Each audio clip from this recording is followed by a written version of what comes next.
either live by the gun or you die by the sword.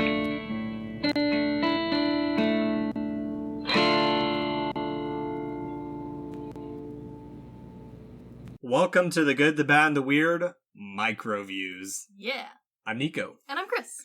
And just a little bit of housekeeping as we start this one. We are retiring our shorts because originally the shorts were something to try and keep us up to date with more modern movies. And since neither of us go to the movies as much anymore and don't have the time to really plan to go to them together, we've decided to retire the moniker of shorts. Yeah, unfortunately the movie theater just isn't a realistic place for us to be heading out and seeing movies anymore. It's not really how we watch stuff.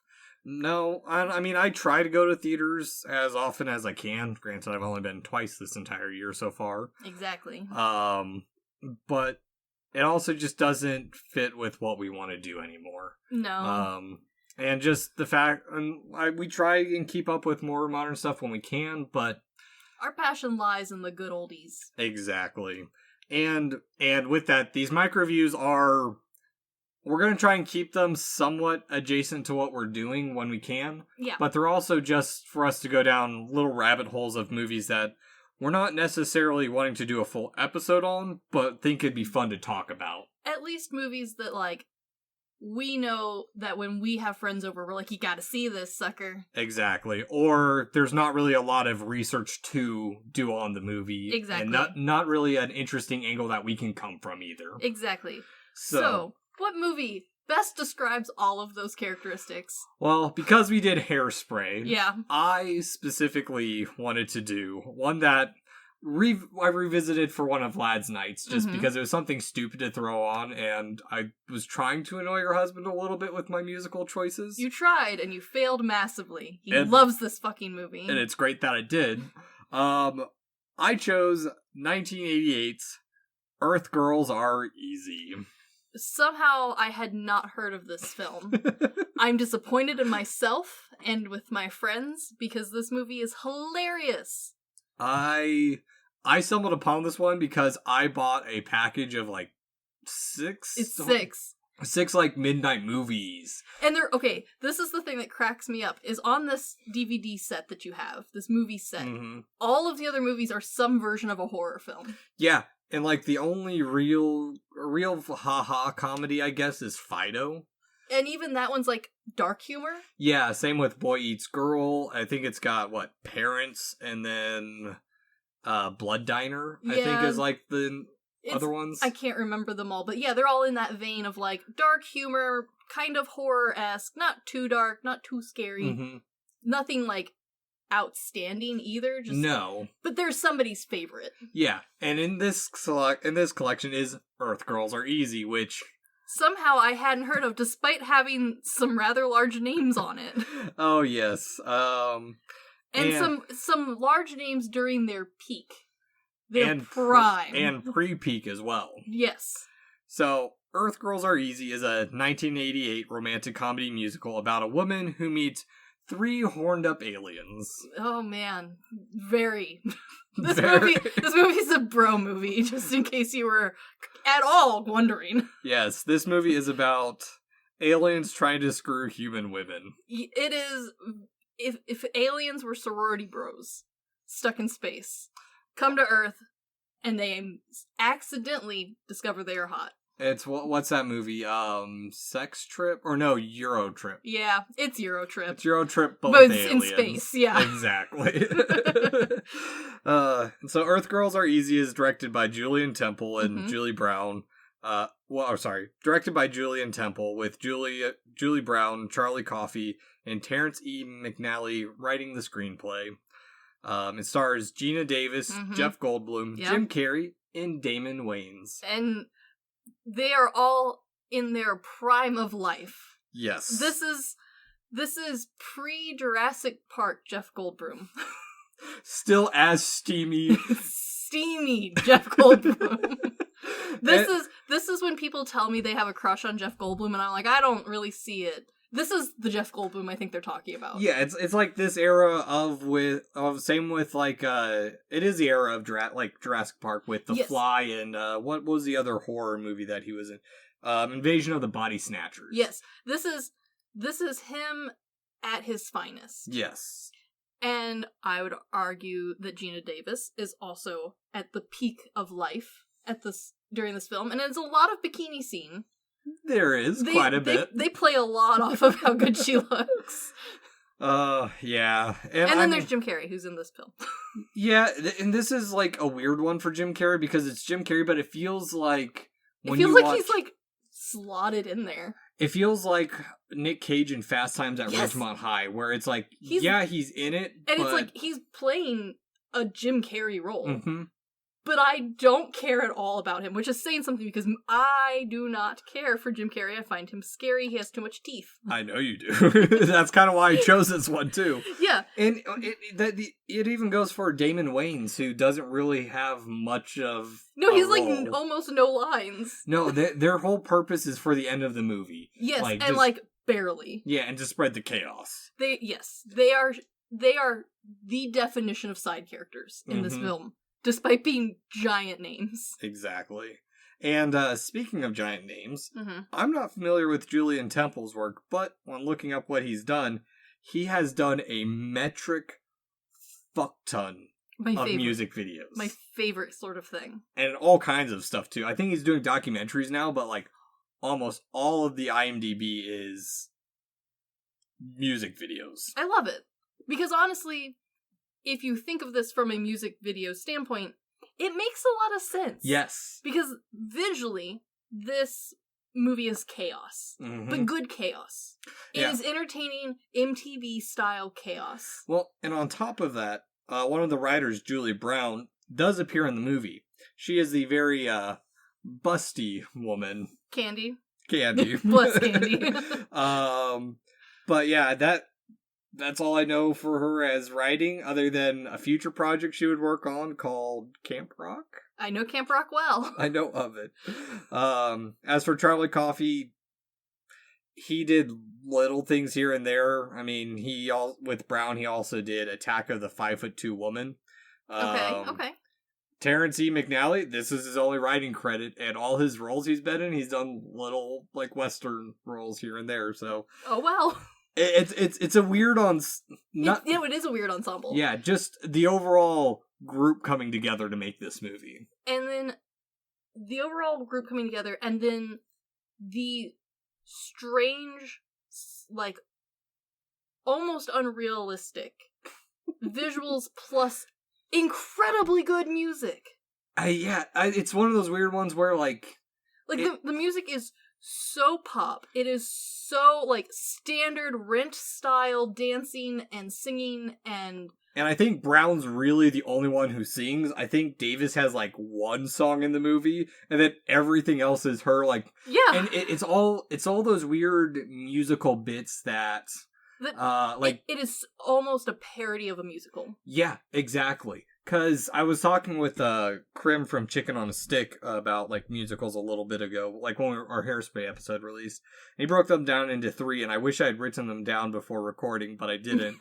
But this is very much, it falls under one of his categories of where this is very much big musical numbers. Yes. But it's not like modern musicals where the numbers tie into the story. Mm-hmm. All of these are, like you said, very much MTV standalone music videos. And honestly, after you showed this to my husband and our roommate, they proceeded to sing the music to this for weeks afterwards. And I'm not sorry for that at all. No, and this is one of the few ones that I get it, because the music is a freaking bop. Exactly. Which is upsetting because half of the music doesn't make any sense. Mm-hmm. At least with other musicals, the music you recognize from something. Les Mis' music is unrecognizable as anything other than Les Mis. Yeah. You throw that sucker on and everyone's musical nerd. Tell me, in that vein, you could play this, you could play Because I'm Blonde Yes. What does that have to do with the movie? Nothing. Other than goddamn nothing. Other than it is a tiny plot point. It has points. It's to transition to the beach, show the dumbass of Carrie and Wayne's, and also for her to jiggle. It is just for jiggling. Yeah, there's this part where the musical stops, or the moment where she's singing. She's like, "Oh yeah, I auditioned for Maddox. What was my line again?" And then she pauses because she's a dumb blonde. Duck, Maddox, duck, and she shakes her tits. Yeah, that's the whole thing. Yeah. Yes, and I am genuinely surprised at how few people are into this musical / movie. There's a handful of people. I think Laugh is one of the few people I know who has seen this. And again, this is back down like my rabbit hole or not really a rabbit hole, just how I stumble upon musicals is I didn't intentionally buy this knowing it was a musical. I bought it because it was part of a horror pack. Yes. And I've never seen this movie for sale other than on your horror pack, which makes no sense because this movie is easy standalone. Yeah. Like, it's long enough to be standalone. The music is damn good enough. It has big names that they could have ridden off of, especially now if they wanted to re-release it. Which, I mean, let's be real, no one's buying the original copy. Well, and I mean, I wonder if it's something along the lines of like they feel embarrassed by making it. I can understand that for some of the actors on the side of this, but having looked at the main four's, like, repertoire of what else they have done, even later on in their life once they have, like, truly hit their stardom, this movie is pennies compared to some of the goofiness and, like, raunchiness that they've been in. Yeah. Well, and now that I'm thinking about it, too, like, just musically, there's only, like, 3 songs total, I think. There's more than that, but, like, there's 3 that stand out. Yeah, the only ones I can think of are The Makeover, the song when she gets home and she's lusting after her boyfriend, or fiancé, and then Because I'm Blonde. There's Blonde, there's a nightclub dance-off. I wouldn't even really call that, like, a musical number, because it's a dance number. I'm putting it in the musical number because it is clearly a full-on rip-off of Rent. Oh. It is just straight-up stealing Rent. Which is why the dancing looks the way it does. Like, it's good dancing, but also, like, awkward as hell. Like, this is not club dancing. This is Rent dancing. This is snapping down the alleyway. Okay, yeah, that... I didn't realize... Is that what... No, that's West Side Story. Okay. Rent's the one where they all live in an apartment building in New York City and they're sad. But it's similar. It's all in that same, like, golden age of Broadway musical style. This is just a full-on rip on that. I've never seen either of them, so I can't really say anything. They're classics, which is, like, why it makes sense, that, especially with how much this movie, like, tries to play off of other stuff. It makes sense that, like, the entire dance scene is just a nonsensical, no singing, just dance. Dance battle. Like, of course that's in here. Yeah, no, and it's... Yeah, I do like that scene, too. Like, I mean, it's one of those weird ones where, like, it's... You brought up that it's an anti-musical, but at times it feels like a low-budget train wreck that you can't look away from. Yes, and then the thing that is the most infuriating to me is that from a romance comedy standpoint, this is really well written. Yeah, that's so infuriating because, like, the plot should be the dumbest thing ever, but once you get to the end and you're worried that she might not go back with the alien boyfriend, she might, like, pick the, like, terrible piece of shit doctor boyfriend. Yeah. You were legit upset.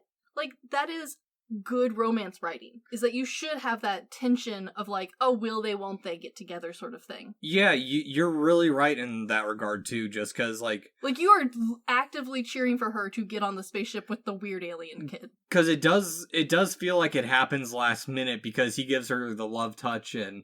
Yeah, like, he's ready to let her go. And then she's like, wait, no, I don't love him, from her empty pool. Well... In other regards, too, speaking of parody, it almost feels like it's an anti-Star Trek movie. A little bit, because we've got those, like, weird little... Towards the end of, like, the original run of Star Trek, we have Kirk dating the alien chicks and whatnot, especially the prison planet. Uh-huh. Yes. Everyone's seen this gif where he's just kisses this girl deeply and then just clocks her. Yes, that's my favorite. Yeah, this is reminiscent of, like, there are parts of it that feel space trekky, and then there's other parts that feel Doctor Who-y. Yes, in like their comedy of it, especially the double heart. Exactly, the double heart is definitely a rip on it, and then their submarine spaceship, which is bigger on the inside, like they physically shrink down for it to be bigger. Is so dumb. I love it. Oh, and that's the other thing too, especially with like the spaceship. Like, it makes me think of, like, the Pikmin spaceship a little bit, where it's, like, stupidly cheesy and... And, like, it's clearly all made out of cardboard and, like, plastic. I wonder if Futurama ripped it off, because it has a very... It has that similar, like, if you like Futurama, this is right in that same comedy style. Weirdly, yes. There's an awkward amount of boob, there's aliens that you shouldn't like, but they change it, and now they're hot, it's okay. I will say, comparatively, because I made your husband and the lads watch Lone Wolf and Cub. Yes, I heard. they were very disturbed by the amount of tit sucking there was. By tit sucking, I mean there's children nursing in the movie. Yes. And they're just like, huh. Which is hilarious coming from a group of guys with children. Yes, exactly. But I think it's the campiness that's really enduring about this movie, too. It really is. Like, it doesn't pretend to be anything that it's not. It's almost like, it's almost on the same level of camp as Rocky Horror. Yeah. Where it's like, everyone is over the top. There is at no point anyone dressed normally in this. Like, even her house is the dumbest thing I've ever seen. Her phone is a heart. The big plastic 80s hearts that you pick the top off to talk on. Yeah. And she uses it regularly. It's not even just like a background prop that someone thought was funny. Like, it is, someone actively chose that sucker. Yeah, it feels very self-aware. Because, like, even the, what's the term? The salon that she works for? It feels very space-agey in its own way, too. Like, this salon does not exist. No. At no point has that salon ever existed. But I don't care. Yes. It is the correct salon for Candy to work at. Yeah, well, it kind of feels like Candy owns it, maybe? If she doesn't, she pretends she does. Yeah. I mean, she gives free makeovers to random people, and then her friend walks in and is like, I broke up with the guy, and she's like, cool, we're gonna completely change you. Oh god, that's stupid computer bullshit back in the 80s. Okay, but here's the thing. I have had a spur recently of watching especially old TV shows from around this time period where they're like showing off some of the technology, and most of them try to do it mildly seriously. This one makes no effort. These computers are so bogus. They know from the they know even back then, they knew when they made this. They're like, okay, so we're gonna have a Photoshop processing. It's going to change the hair for you, but you're going to have to color in the eyes like it's old paint. You just wiggle the mouse, and then you zoom out, and it looks fine. No. Well, they knew. They knew exactly what they were doing. Yeah, it kind of makes me think of, I was listening to Who Let You Watch That? And their first episode that I started listening to was RoboCop. Yes. Well, I didn't realize that RoboCop was, and I kind of blanked on it when I first watched it. RoboCop was made in the late 80s and was set in 93. Which is hilarious. Yes. Because the technology in that sucker feels ancient. Yeah, I can understand if this movie was set in the 1800s and they traveled to the year 2000. No, but this is clearly set in the 80s and with some 70s reminiscence. Yeah. Yeah, and it is, I would argue, the best style of campiness, because it knows that it's going to be over the top. At no point does it take itself seriously, to the point where there is not a scene or piece that hasn't been thought about thoroughly. No. There is no, zoomed out shot of some place that suddenly breaks your immersion. You are fully invested that everywhere in this fake version of the world is this level of stupid and over the top. Yeah, because they all, on top of that, they also combine, it's not just a rom-com, but it's a very much a alien out of pool water kind of movie. And I think the full saving grace for me, because most of the time I don't like rom-coms for one specific reason. It's because I do not like secondhand embarrassment. You're right. Vividly hate American, like, romance comedy of, like, secondhand embarrassment. I don't get it. I don't find it funny. The only exception I have to that rule is Mr. Bean, because Mr. Bean is never upset about his... Yeah. Like, it's slapstick as opposed to embarrassment humor. Yeah. This one, because we have two aliens who stick to the embarrassment humor, but we have a third one who doesn't, and he breaks that mold, this movie feels so refreshing. Yeah, and I think that might also be due to that it's not a musical that most have heard about, so it doesn't, and it just feels like it doesn't follow the standard big picture productions that we've seen heavily recently. Because there is that little bit of resurgence, like, I think every year we have a new musical coming out. It definitely feels like that, and arguably recently we've had quite a surge in, like, the romance category, especially, like, romance comedy, not really comedy, but, like, feel-good romances. And this one manages to be a feel-good romance comedy. Because Mac, the one alien, plays into that stereotype. Yes. And the other two continue on their 13-year-old boy style humor, which I still love. I still think it's hilarious, but having that balance makes this movie something that I would be excited to watch, like, very soon after watching it. Yeah. And like, next week, I'd watch it again. I mean, I'd be down to, too. I mean, it is one of those ones where I probably will be introducing it to more people. Yeah. And, while we're on the subject, let's talk about the aliens. Ah, yes. Jeff Goldblum's character's name is Mac. Yes. The other two, Jim Carrey is Whiplock. Yes. And Wayne's is Zebu. Or Zebo. Yes, and I love the progression the three of them make.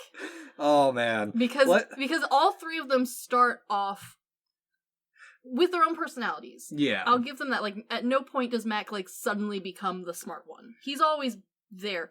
But all three of them, from the beginning, start off real dumb. Real dumb and real horny. Yeah. Because that's the whole reason they crash, is they start fighting over seeing Valerie sitting in her pool, and they're like, oh, she is here? No.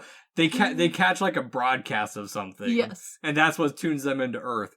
But let's talk about the alien design for a quick second. Okay, but it's upsettingly good. That's what's wrong. That's what I hate about it. They start off so furry. And so, like, it feels right. It doesn't feel like people in, like, furry costumes either. You know what's really upsetting, though? They've got butts. No. They look strikingly like later on Jim Carrey's interpretation of the Grinch. Yes. Like, straight up, it's just blue, red, and other color Grinch.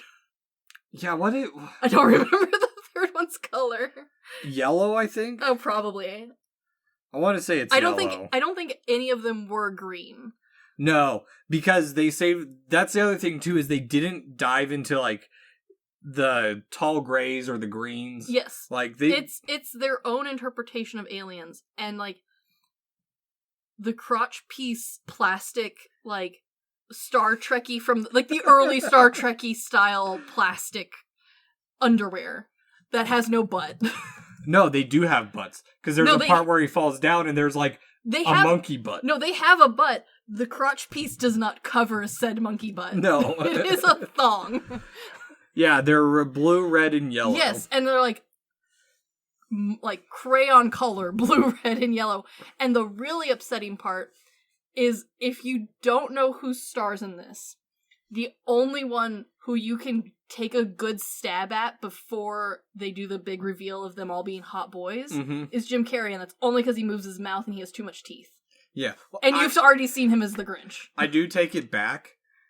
They do look like they're in fursuits, but but it's correct. Yeah, it looks actually pretty decent. And like, I think part of the reason it looks good is because they've bulked them out in certain spots. Like, they have too much shoulder, they have too much arm.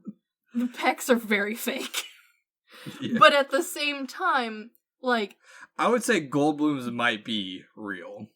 After seeing him for the rest of this movie, because let's be real, Goldblum spends a lot of this movie without a shirt on. Yeah, he does. I could understand that. But like, and they have dumb helmets. They have really fucking dumb helmets, but like, because all of this feels so, like, because Earth feels over the top and campy, having these aliens feels correct. Yeah. You know what their helmets look like? Speed racers? It looks like they took a bike helmet, Uh-huh. put fins on them, and then to cover up, like, the ear holes, they put, like, cheap headphones. It does look time. exactly. And then they spray painted it with the shiniest paint they could find. Yeah, and on top of that, they are all wearing the exact same color out, like, their helmets match, their belts match their fur. Yeah, they are, like, monocolored. And I love that the way to, like, bring them into society is to shave, like... Pretty much shave them. Chemically shave them, because she's like, oh, we're gonna need a lot of nair. Yeah, which does not explain the transformation that happens here. Because again, like, I like all of, with the exception of Jim Carrey, who I unfortunately have seen a lot of. It's hard to not. And I know your husband likes Jim Carrey. He does, so. and like, I try to put up with watching around him for some movies. But like, I like all of the actors in this, and I have seen their earlier works. Like, I have just never seen an early Jeff Goldblum film. Mm-hmm. I have seen them, and I forgot who was in this film. And when they shaved them, I went, oh yeah! Oh yeah! Like, they legit go from weird to hot, and it's really impressive. I had the exact same reaction, because I went into this completely blind. And I think for some reason I went up to like make popcorn or something, and so like I missed the opening credits a little bit. So when they did shave, I'm like, oh, I did not realize all three of you were going to be in this movie. Yeah, and again, the only reason you recognize Jim Carrey is, A, we've already seen him as the Grinch, and he just, like, it is impossible to disguise Jim Carrey's lower mouth jaw region. No. Like, you just can't. The upper part, though, they did a great job. If he wouldn't open his mouth so far, you would not know it's him. If he didn't try and do like his weird mouth movements either. The whole movie is just that, but honestly, because I'm not focused on him and he's not the love interest in this film, I'm okay with Jim Carrey in this movie. I am too. But the other thing I like about this too is like the way they learn English. Yes. Is they do it through so much pop culture and just mimicking the world around them. Yes. And it is straight up mimicking. It is just taking commercial clips and playing them back at people until it's right. Yeah, and the only one who gets past that is Mac. Yes. Zebo and Whiplock, they do the exact... They all they do is mimic the entire movie. Yes. And by the end of it, you feel bad that Mac is stuck on the spaceship with these two. Well, actually, you know who I feel bad for? The other two dipshits. Why do you feel bad for them? Because they all went down to Earth to get some of that naked ape poontang. To quote Scary Movie 4. And what do they get? They did rob a gas station on accident. They do not get anything. They do make out with one of them, though. They do make out. They do get kisses. The only one who gets laid in the entire movie is Mac. That's true. That's fact. Yeah. I mean, we don't follow them the entire time, but like, yeah, we can assume that Mac's the only one who ends up with... Why can't Candy go up on the spaceship? Does Candy look like she belongs in space? Candy actively hurls a margarita can at them as they're leaving. I think she'd fit in space. Yeah. Yeah, I mean, if Wiplow's in space, Candy can go to space. Yeah. I mean... oh god, I just remember another part of their spaceship. The fucking jet ski control panel. It's so dumb. And their idea of fixing it is literally just screwing the knob back on. Oh. Like, that's all it really took. No. Honestly, the reason they crashed to Earth too is because they're fighting over who gets to look at the pretty naked ape. Yes. Yeah. That is such a dumb movie. It's so dumb, but it's not even so dumb, it's brilliant. It is actively brilliant at being dumb. Yes. Yeah, same with Dr. Love or what, Yes. I don't even remember his name because they just constantly give him shit for being Dr. Love. Yeah, no, he's just Dr. Love. And then my other character that I like, Woody. Yes, I love Woody. The stupid stoner pool guy. Who's supposed to be a surfer, but it's kind of implied that he can't actually surf at all. Yeah. I mean, there is no surfing in this movie whatsoever. No, there's not. Despite them going to the beach to surf. Well, originally it was to surf, and then it's blonde day at the beach, which makes no sense. I mean... But why not? I'm cool with that scene. Okay, but that's the brilliance of this movie, is the most memorable scene has nothing to do with the plot. Yeah. Literally not a thing. It is quite frankly just filler. It is totally filler. And Like, it is everyone's favorite scene. You can remove all the musical bits from this movie. Won't change a single thing about the story. Not a single damn thing. Yeah. And yeah, I don't know. It's just one of those weird musicals that I stumbled upon that I just absolutely enjoy. And I will give it credit. It is the perfect length. Mm-hmm. It does not drag its feet. No. Despite not having a ton of music to it, at no point do you feel like you forget that it's a musical. Like, you never forget it's a musical. It's just over like an hour and 40 minutes or something like that, or just under. And the pacing is so, like, it is a nice tempo throughout the whole thing, so that you're never really bored, and then by the time you're getting kind of annoyed with one group of people, we switch to a different group who are also doing something dumb, but it's a different dumb, so it's okay.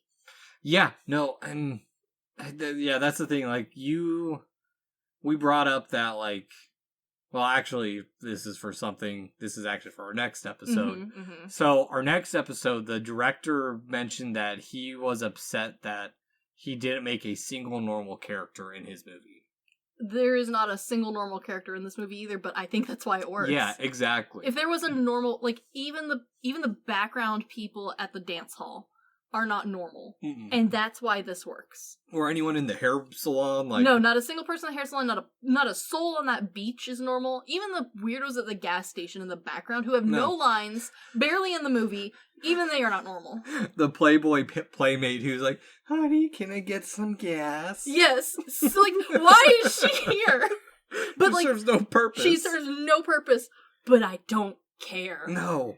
It's another level of stupidity to keep you distracted from the fact that the movie doesn't have a lot going plot-wise. It could easily have been boiled down into a TV episode. But it's, even with that little of plot, the music numbers, the dancing, and then, like, the unnecessary amount of time we spend with Weebo and Doobop or Zebo.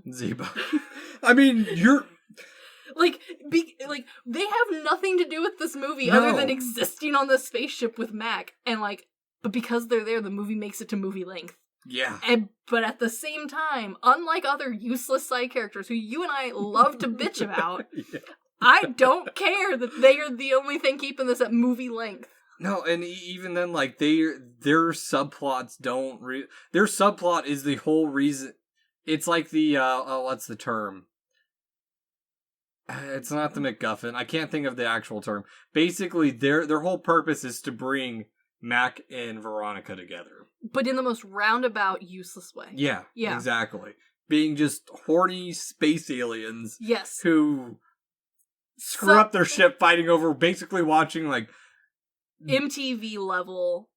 Yeah. Like, it's not even like, whoa. It's like, oh, she's like, not even the front half. She is tanning on her stomach. Her back is exposed. You get side boob. You get a little bit of side boob.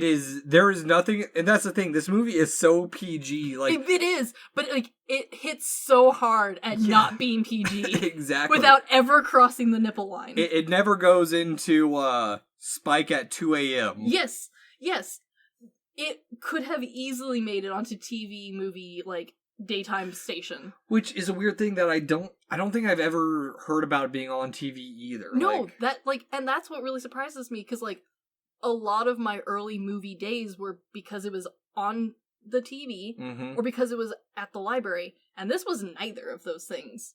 You would have had to, like, dig to find this sucker. Yeah. Why? Why would you have to look for this? I don't know. And I honestly, I think that's... I think this movie fits perfectly into what we're going for the MicroViews as well. It is that short, sweet, and beautifully done. Yeah, and just these kind of little bit of, like, lost, forgotten media that we kind of want to bring back to the surface because of the stupidity. I would love to see this re-released. Yeah. And so, I guess, I haven't thought of a way to end these new segments. Would you watch it again? Yes. I will too. I think we'll keep that for now unless I think of something better. Fair. Just a little different from our main episodes, but exactly. We won't be doing is this movie good, bad, or weird, or because it just is. Yes, it just exists. So, Chris, would you recommend watching this or recommending? Would you? I sound like the aliens. Yes. Would you recommend watching or giving this movie to someone to watch? Yes. Hell yeah. Oh, yes. I will be forcing many people to watch this as soon as possible. Hell yeah. I am so glad I could spread this stupid-ass movie, because I have actively made more people watch this, so... Yes, I would make people watch this one. I will be making people watch this. And it won't even be like one of those ones where like I'm hesitant to make people watch it. No, I have no hesitation to make anyone watch this. No. Hell yeah. I'm making my own father watch this once I get a chance. From what I know of your dad, I think he will enjoy it. I think he will find this hilarious. My parents, on the other hand, will think this is dumb as shit and why the hell did I make them watch it kind of thing. True, but they will chuckle. I think at parts. My dad likes stupid movies. There you go. But, anywho, this has been the Good, the Bad, and the Weird MicroViews. Thanks for listening. Peace.